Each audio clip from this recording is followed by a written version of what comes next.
الحمدللہ، اللہ تعالیٰ کا لاکھ لاکھ شکر ہے کہ مالک الملک نے اپنی یاد کی توفیق اور موقع عطا فرمایا۔ لاکھوں اور کروڑوں درود حضرت محمد مصطفیٰ صلی اللہ علیہ وآلہ وسلم پر، جن کے طفیل مالک الملک نے یہ مہربانی عطا فرمائی۔ سامعین کرام، اللہ تعالیٰ نے قرآن پاک میں ارشاد فرمایا، اعوذ باللہ من الشیطان الرجیم، بسم اللہ الرحمن الرحیم۔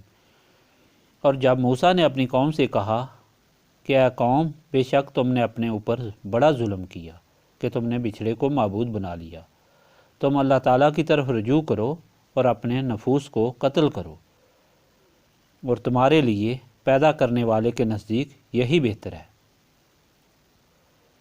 پھر اللہ تعالیٰ نے تمہاری توبہ قبول فرمائی، اور بے شک وہ بڑا توبہ قبول فرمانے والا اور مہربان ہے۔ اس ارشاد پاک میں بھی اللہ تعالیٰ ساری مخلوق کی ہدایت کے لیے حضرت موسیٰ علیہ السلام کا قصہ بیان فرما رہا ہے۔ پچھلی دفعہ یہ بیان کیا گیا تھا کہ حضرت موسیٰ علیہ السلام جب کوہ طور سے واپس آئے تو انہوں نے دیکھا کہ ان کی قوم سامری کے بہکانے پر بچھڑے کو معبود بنا کر اس کی عبادت کر رہی ہے اور گمراہ ہو چکی ہے۔ اس پر حضرت موسیٰ علیہ السلام بہت خفا ہوئے، بچھڑے کو جلا کر اس کی راکھ دریا میں پھینک دی۔ بہت سے لوگ اس حد تک گمراہ ہو چکے تھے اور ان کے دل میں بچھڑے کی محبت اتنی جانگزیں ہو گئی تھی کہ جس پانی میں اس راکھ کو ڈالا گیا تھا انہوں نے اس کو متبرک سمجھا اور اس کو بھی پی گئے، جس کے نتیجے میں ان کے رنگ سیاہ اور زرد ہو گئے اور ان کے پیٹ پھول گئے اور وہ سارے مر گئے۔ جو باقی رہ گئے انہیں حضرت موسیٰ علیہ السلام نے فرمایا کہ تم نے بہت بڑا ظلم کیا، تم نے وعدہ کیا تھا کہ جب فرعون سے نجات حاصل کرو گے تو اللہ تعالیٰ کی عبادت کرو گے جس نے تمہیں بنایا ہے، لیکن ایک گمراہ کے کہنے پر تم نے اس بچھڑے کی عبادت کرنی شروع کر دی جس کو تم نے اپنے ہاتھوں سے بنایا۔ یہ تم نے بہت ظلم کیا، اللہ تعالیٰ کے عذاب کے لیے تیار ہو جاؤ۔ وہ قوم ڈر گئی، حتیٰ کہ انہوں نے حضرت موسیٰ علیہ السلام سے عرض کی کہ اب آپ ہمیں بتائیں کہ ہم کیا کریں، کس طرح اللہ تعالیٰ سے معافی مانگیں اور کس طرح اللہ تعالیٰ ہم سے راضی ہوگا۔ حضرت موسیٰ علیہ السلام اور حضرت ہارون علیہ السلام ننگے سر میدان میں روتے ہوئے نکلے، اللہ تعالیٰ کی بارگاہ میں عرض کی، یا اللہ اس قوم کو معاف فرما دے۔ حکم ہوا کہ انہوں نے بہت بڑا ظلم کیا ہے، اس لیے ان کی معافی کا صرف ایک ہی طریقہ ہے کہ وہ ایک دوسرے کو قتل کریں۔ چنانچہ حضرت موسیٰ علیہ السلام نے واپس آ کر اپنی قوم میں اعلان فرمایا کہ اللہ تعالیٰ نے حکم فرما دیا ہے کہ تم ایک دوسرے کو قتل کرو، اور وہ جنہوں نے بچھڑے کی پوجا کی تھی قتل ہونے کے لیے تیار ہو جائیں، میدان میں نکل آئیں، گھٹنوں کو اپنی کمر سے باندھ لیں، اپنے سر آگے کر لیں، اور وہ قوم جو ہارون علیہ السلام کے ساتھ تھی جنہوں نے ان کو سمجھایا تھا کہ حرکت مت کرو، وہ ان کو قتل کریں۔ اگر تم میں سے کسی نے کوئی حرکت کی یا قتل ہونے سے ڈرا یا اپنی جان کو بچانے کے لیے تلوار کے وار کے آگے اپنا ہاتھ کیا تو اس کی توبہ قبول نہیں کی جائے گی، اس کا قتل رائیگاں چلا جائے گا اور وہ مردود ہوگا۔ چنانچہ ان لوگوں نے بخوشی اللہ تعالیٰ کی رضا قبول کی اور سب کے سب باہر نکل کھڑے ہوئے، گھٹنوں کے بل بیٹھ گئے، گھٹنوں کو اپنی کمر کے ساتھ باندھ لیا اور اپنے سروں کو آگے کر لیا۔ دوسرے لوگ جب تلوار لے کر ان کو قتل کرنے لگے تو انہوں نے دیکھا کہ ان میں ان کے بیٹے، بھائی اور باپ تھے، ان کے ہاتھ رکے، اور حضرت موسیٰ علیہ السلام کے پاس انہوں نے عرض کی کہ جناب ہمارے ہاتھ رک جاتے ہیں، ہم کس طرح قتل کریں؟ حضرت موسیٰ علیہ السلام نے اللہ تعالیٰ سے عرض کی، اللہ تعالیٰ نے سیاہ بادل بھیجے، اندھیرا ہو گیا اور وہ ایک دوسرے کو پہچان نہیں سکتے تھے، چنانچہ ان کو قتل کرنا شروع کیا۔ ایک دن میں 70,000 آدمی قتل ہوئے۔ اپنے آپ کو بچانے کے لیے کسی نے اپنا ہاتھ آگے نہیں کیا۔ اسی اثنا میں عورتیں اور بچے حضرت موسیٰ علیہ السلام کے سامنے آ کر روئے کہ بہت زیادہ قتل ہو گئے ہیں، اب معافی ہونی چاہیے۔ حضرت موسیٰ علیہ السلام ننگے سر روتے ہوئے باہر نکلے اور اللہ تعالیٰ کی بارگاہ میں عرض کی، یا اللہ ساری قوم قتل ہو جائے گی، اب معافی عطا فرمائی جائے۔ اللہ تعالیٰ نے بادلوں کو اٹھا لیا، روشنی ہو گئی، حکم ہوا کہ اب قتل کرنا بند کرو۔ ان سب کو معافی ہو گئی جو قتل ہوئے، ان سب کو شہادت کا درجہ مل گیا اور جنہوں نے قتل کیا غازی ہو گئے۔ یہ عجیب واقعہ ہے۔ اللہ تعالیٰ قرآن پاک میں اپنی نعمتیں جو اس نے بنی اسرائیل پر کیں وہ گنوا رہا ہے، لیکن بعض کم عقل، کم علم اور بد مذہب لوگوں نے اعتراض کیا کہ یہ نعمت کس طرح ہے؟ یہاں تو قتل و مقاتلہ ہوا اور ہزاروں لوگ قتل ہو گئے۔ دراصل بات یہ ہے کہ زندگی میں جتنی بھی عبادت کی جاتی ہے، روزے رکھے جاتے ہیں اور حج کیے جاتے ہیں، وہ اس لیے کہ اللہ تعالیٰ راضی ہو۔ جہاد اس لیے کیا جاتا ہے کہ شہادت ملے یا غازی بنے۔ ان تمام اعمال کا مدعا یہ ہے کہ موت کے بعد دائمی زندگی میں انسان اللہ تعالیٰ کی رحمتوں سے بہرہور ہو اور یہاں سے اللہ تعالیٰ کی رضا لے کر جائے۔ اتنی عبادتوں کے باوجود یہ بات یقینی نہیں ہوتی کہ ہمارے اعمال اللہ تعالیٰ کی بارگاہ میں قبول ہیں۔ حدیث میں آیا کہ رسول پاک صلی اللہ علیہ وآلہ وسلم غزوہ خیبر کے لیے تشریف لے گئے۔ ایک صحابی بڑی ہی جان فشانی سے لڑے، کئی کافروں کو انہوں نے قتل کر دیا اور خود زخمیوں سے چور ہو گئے۔ صحابہ کرام نے نبی پاک صلی اللہ علیہ وآلہ وسلم کی خدمت میں عرض کی، یا رسول اللہ صلی اللہ علیہ وآلہ وسلم، یہ شخص بڑا ہی اچھا مسلمان ہے، اس نے کئی کافروں کو قتل کیا، اور آپ صلی اللہ علیہ وآلہ وسلم دیکھ رہے تھے کہ یہ خود بھی زخموں سے چور ہے۔ نبی پاک صلی اللہ علیہ وآلہ وسلم نے ارشاد فرمایا کہ یہ جہنمی ہے۔ سارے حیران ہو گئے کہ ایسا آدمی جس نے کئی کفار کو قتل کیا اور خود زخموں سے چور ہے، یہ کس طرح جہنمی ہو سکتا ہے؟ جب آدھی رات سے زیادہ وقت گزرا تو ایک صحابی نبی پاک صلی اللہ علیہ وآلہ وسلم کی خدمت میں حاضر ہوا اور عرض کی، یا رسول اللہ صلی اللہ علیہ وآلہ وسلم، بے شک آپ صلی اللہ علیہ وآلہ وسلم اللہ تعالیٰ کے سچے پیغمبر ہیں۔ آپ صلی اللہ علیہ وآلہ وسلم جو فرماتے ہیں وہ سچ ہوتا ہے۔ نبی پاک صلی اللہ علیہ وآلہ وسلم نے پوچھا، کیا ہوا؟ انہوں نے عرض کی کہ وہی آدمی جس کے متعلق آپ صلی اللہ علیہ وآلہ وسلم نے ارشاد فرمایا کہ یہ جہنمی ہے، میں اس کے ساتھ ساتھ رہا کہ دیکھوں اس کا کیا انجام ہوتا ہے، کیونکہ وہ موت کے قریب تھا۔ میں نے دیکھا کہ وہ زخموں سے تنگ آ گیا۔ اس نے تلوار اپنے پیٹ پر رکھ کر زور سے دبا کر خودکشی کر لی۔ معلوم ہوا کہ جہاد کے بعد، روزے رکھنے کے بعد، حج کرنے کے بعد، عبادتیں کرنے کے بعد بھی یہ یقین نہیں ہوتا کہ کون سی عبادت اللہ تعالیٰ کی بارگاہ میں قبول ہوئی اور کون سی مردود ہوئی۔ ہو سکتا ہے کوئی ایسا عمل سرزد ہو گیا ہو کہ اللہ تعالیٰ ناراض ہو گیا ہو، لیکن حضرت موسیٰ علیہ السلام کی قوم نے خوشی سے موت کو قبول کر لیا، اللہ تعالیٰ کی رضا کو قبول کیا۔ اللہ تعالیٰ نے ان کو سند دی اور اعلان فرما دیا کہ ان کی شہادت قبول ہو گئی۔ جو مر گئے شہید ہو گئے، جو زندہ ہیں وہ غازی ہیں، اور دونوں جنتی ہیں۔ یہ سب سے بڑی نعمت ہے، وہ نعمت ہے جس کے لیے انسان ساری زندگی تغودو کرتا رہتا ہے کہ اللہ تعالیٰ راضی ہو اور آخرت کی زندگی صحیح ہو۔ یہ پانچویں نعمت سب سے بڑی تھی جو حضرت موسیٰ علیہ السلام کی قوم کو عطا ہوئی۔ سب سے بڑا ظلم جسے شرک کہا جاتا ہے، اس کا مرتکب ہونے کے باوجود اللہ تعالیٰ نے معاف فرمایا اور ان پر جنت کو واجب کر دیا۔ یہ قوم بڑی انعام یافتہ ہے۔ اللہ تعالیٰ نے ساری مخلوق کے لیے اپنی ہدایت والی کتاب میں یہ قصہ اس لیے بیان فرمایا کہ وہ اس سے سبق سیکھے اور سمجھے کہ اللہ تعالیٰ کیا چاہتا ہے۔ اللہ تعالیٰ کی مخلوق اپنا عمل اللہ تعالیٰ کے چاہنے کے مطابق کرے۔ اللہ تعالیٰ کیا چاہتا ہے؟ اللہ تعالیٰ چاہتا ہے کہ اپنے پیارے محبوب حضرت محمد مصطفیٰ صلی اللہ علیہ وآلہ وسلم کو جو پیدا فرمایا، ان کے طفیل مخلوق پر جو رحم و کرم فرمایا اور ان کو جو رحمت للعالمین بنا کر دنیا میں بھیجا، ان کو ہر انسان سمجھے۔ وہ اس طرح سے سمجھ سکتا ہے کہ گزشتہ واقعات کا مطالعہ کرے، یہ دیکھے کہ گزشتہ امتوں پر کتنی سختیاں آتی تھیں اور کس طرح ان کو گناہوں کی سزا ملتی تھی۔ مثال کے طور پر پہلی امتوں سے اگر کوئی گناہ سرزد ہو جاتا تھا تو جس عضو سے گناہ سرزد ہوتا وہ عضو کاٹ دیا جاتا تھا۔ شریعت میں ان کی نماز سوائے مسجد کے اور کسی جگہ نہیں ہوتی تھی۔ ان کی طہارت سوائے پانی کے اور کسی چیز سے نہیں ہوتی تھی۔ اگر ان سے رات کوئی گناہ سرزد ہو جاتا تو صبح وہ ان کے دروازے پر لکھا ہوا ہوتا تھا، اور اس طرح وہ ساری قوم کے سامنے رسوا شرمندہ ہوتے۔ انہیں اپنے مال سے چوتھا حصہ زکوٰۃ دینی پڑتی تھی، اور اگر وہ روزے رکھتے تھے تو رات کو سو جانے کے بعد سے ان پر کھانا حرام ہو جاتا تھا۔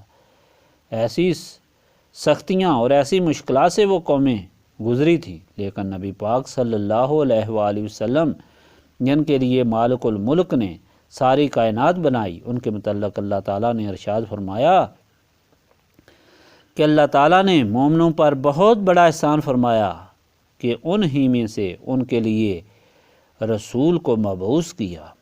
رحمت کی شکل میں یہ بہت بڑا احسان تھا، اور یہ وعدہ فرمایا گیا کہ جب تک آپ صلی اللہ علیہ وآلہ وسلم اس قوم میں موجود ہیں، اس قوم پر عذاب نازل نہیں ہوگا، اور جب تک یہ قوم استغفار کرے گی، اللہ تعالیٰ سے معافی مانگے گی، اس پر عذاب نازل نہیں ہوگا۔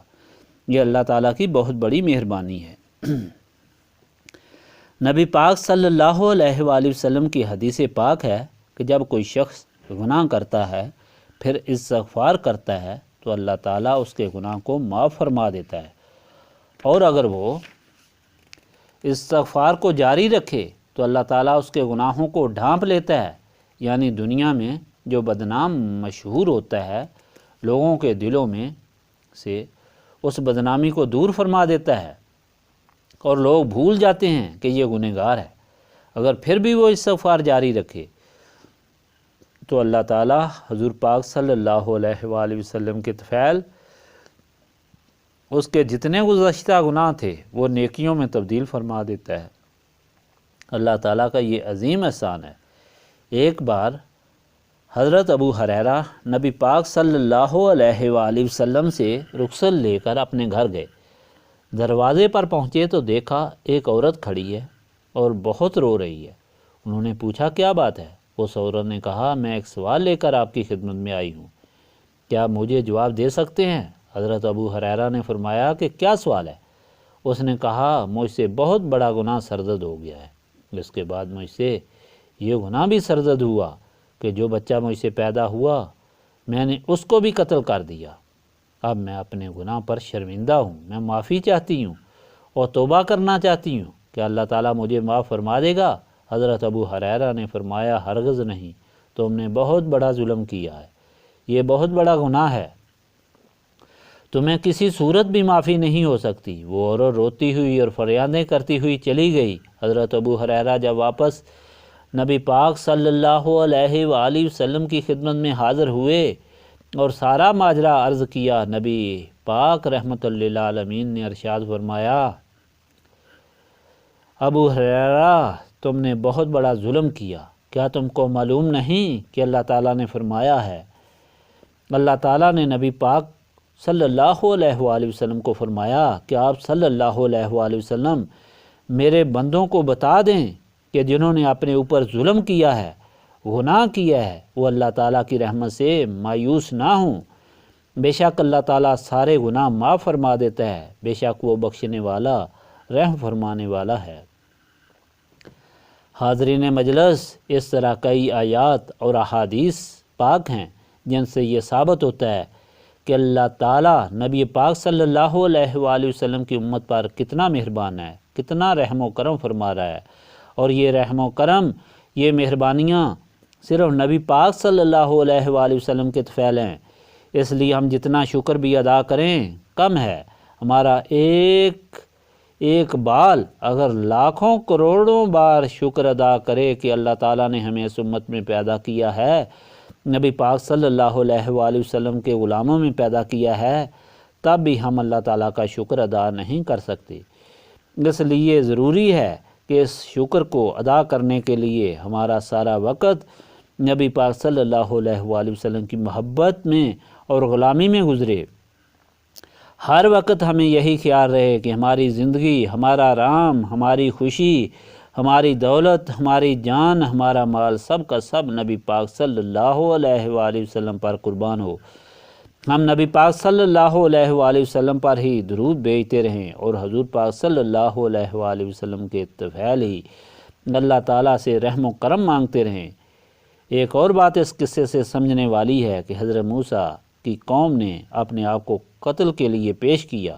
یہ بہت بڑی بات تھی کہ قتل کے لیے حکم ہو جائے اور انسان اپنے آپ کو قتل کے لیے پیش کر دے، اور حکم تھا تم نے تلوار روکنے کے لیے اپنے ہاتھ بھی آگے نہیں کرنے ہیں۔ کسی کو کانٹا چبا کر دیکھیں، کیا وہ برداشت کر سکتا ہے؟ فوراً اس کے سامنے وہ ہاتھ رکھے گا، ہر قسم کی مدافعت کرے گا۔ جن کو حکم ہوا کہ اپنے باپ، بیٹوں، بھائیوں کو قتل کر دو تو انہوں نے سب کو قتل کیا۔ کیا یہ معمولی بات تھی؟ ہرگز نہیں، یہ بہت بڑی بات تھی۔ کیا وجہ تھی کہ لوگوں نے اتنا بڑا نقصان برداشت کر لیا؟ کس طرح اپنے آپ کو قتل ہونے کے لیے پیش کیا اور قتل کرنے والوں نے ان کو قتل بھی کیا۔ اس قوم میں ایسے بھی موجود تھے جو حضرت موسیٰ علیہ السلام کے سامنے ایک بات پر ہزار اعتراضات کرتے تھے اور کوئی مشکل برداشت کرنے کے لیے تیار ہی نہیں ہوتے تھے۔ جب حضرت موسیٰ جہاد کے لیے جاتے تھے تو دشمنوں کی کثرت دیکھ کر کہتے کہ موسیٰ، تم اور تمہارا اللہ تعالیٰ لڑو، ہم تو ان سے نہیں لڑ سکتے، ہم تو یہیں بیٹھے رہیں گے۔ لیکن لوگوں نے اس طرح اپنی جانیں پیش کر دیں تو ایسی کیا وجہ تھی؟ وہ صرف ایک ہی وجہ تھی کہ حضرت موسیٰ علیہ السلام سے ان کا قلبی تعلق تھا اور حضرت موسیٰ علیہ السلام کی نسبت ان کو حاصل تھی۔ اس نسبت کی بدولت ان کے سامنے موت اور زندگی کی کوئی قیمت نہیں رہی تھی۔ ان کو سب سے پیاری چیز اللہ تعالیٰ کی رضا لگتی تھی اور ہر تکلیف کو برداشت کرنا ان کے لیے معمولی بات تھی۔ انسان کوئی بھی تکلیف صرف اس وقت برداشت کر سکتا ہے جب اس کے مقابلے میں اسے دوسری چیز کا بہت زیادہ شوق اور محبت ہو۔ پھول سے زیادہ محبت ہو تو انسان کانٹوں کی سختی برداشت کر کے، زخموں کی تکلیف برداشت کر کے پھول کی طرف دوڑتا ہے۔ اسی طرح دنیا کی کسی چیز کو بھی آپ لے لیں، انسان سختیاں برداشت کرتا ہے، مصیبتیں برداشت کرتا ہے، لیکن اس وقت کرتا ہے جب وہ اس چیز کو سب سے زیادہ اہمیت دیتا ہو جس کے لیے وہ یہ سب برداشت کرتا ہے۔ قوم نے حضرت موسیٰ علیہ السلام کے حکم کو سچا سمجھا، اس پر کوئی اعتراض نہ کیا، ان کے حکم کو ماننا ہی اپنی سعادت سمجھا، اس لیے انہیں کوئی غم، کوئی فکر نہ رہا اور خوشی سے انہوں نے اپنے سر پیش کر دیے۔ اسی لیے وہ لوگ جو اللہ تعالیٰ کا بندہ بننا چاہتے ہیں، اس دنیا میں ایسی زندگی گزارنا چاہتے ہیں کہ نہ موت، نہ غم، نہ خوف، نہ دنیا کی دولت، نہ کوئی لالچ انہیں اللہ تعالیٰ کے راستے سے روک سکے، جو چاہتے ہیں کہ اللہ تعالیٰ کے نڈر سپاہی بن کر زندگی گزاریں اور ان کے سامنے صرف اللہ تعالیٰ کی محبت ہی ہو، ان کے لیے ضروری ہے کہ وہ نسبت رسولی صلی اللہ علیہ وآلہ وسلم حاصل کریں۔ جو نسبت رسولی صلی اللہ علیہ وآلہ وسلم حاصل کر لیتے ہیں، انہیں اللہ تعالیٰ کی طرف سے ایسی طاقت عطا ہو جاتی ہے کہ وہ اپنی جانیں بھی قربان کرتے ہیں، اپنی اولادیں بھی قربان کرتے ہیں، اپنا مال و ملال بھی قربان کرتے ہیں اور ان کے سامنے کوئی چیز قیمتی نہیں رہتی۔ اس بات کی گواہی نبی پاک صلی اللہ علیہ وآلہ وسلم کے غلاموں کی زندگی دیتی ہے۔ رسول پاک صلی اللہ علیہ وآلہ وسلم کے غلام جو نسبت رسولی صلی اللہ علیہ وآلہ وسلم سے منور و مزین تھے، ان کے نزدیک اللہ تعالیٰ اور اس کے رسول صلی اللہ علیہ وآلہ وسلم کے حکم کے سامنے کسی چیز کی بھی اہمیت نہیں تھی۔ حضرت ابو عبیدہ بن جراح نے اپنے باپ کا سر کاٹ کر نبی پاک صلی اللہ علیہ وآلہ وسلم کے قدموں میں لا کر رکھ دیا۔ ایک دفعہ حضرت عبد الرحمن نے حضرت بکر صدیق سے کہا کہ ابا جان، احد کی لڑائی میں آپ میرے سامنے آ گئے تھے، لیکن میں آپ کو بچا کر دوسری طرف چلا گیا اور آپ کو چھوڑ دیا۔ حضرت ابو بکر صدیق نے فرمایا کہ مجھے قسم ہے اس اللہ تعالیٰ کی جس کے قبضہ قدرت میں میری جان ہے، اگر تم میرے سامنے آ جاتے تو میں تمہاری گردن اڑا دیتا۔ دونوں کا فرق دیکھیں، ایک کے دل میں دنیا کی کتنی محبت تھی اور اللہ تعالیٰ کے بندے نبی پاک صلی اللہ علیہ وآلہ وسلم کے غلام میں کیا حقیقت اور کیا محبت تھی۔ یہ صرف نسبت رسولی صلی اللہ علیہ وآلہ وسلم کا فرق تھا۔ نسبت رسولی صلی اللہ علیہ وآلہ وسلم ہی انسان کو کامل انسان، صحیح انسان اور اللہ تعالیٰ کا بندہ بناتی ہے، دونوں جہانوں میں اللہ تعالیٰ کی نعمتوں سے مالا مال فرماتی ہے۔ نسبت رسولی صلی اللہ علیہ وآلہ وسلم حاصل کرنے کے لیے سینوں کی صفائی کی ضرورت ہے۔ سینوں کی صفائی یاد الہی سے ہوتی ہے اور یہی اس محفل کی غرض و غایت ہے۔ استغفر اللہ العظیم الذی لا الہ الا هو الحی القیوم واتوب الیہ استغفر اللہ العظیم الذی لا الہ الا هو الحی القیوم واتوب الیہ استغفر اللہ العظیم الذی لا الہ الا هو الحی القیوم واتوب الیہ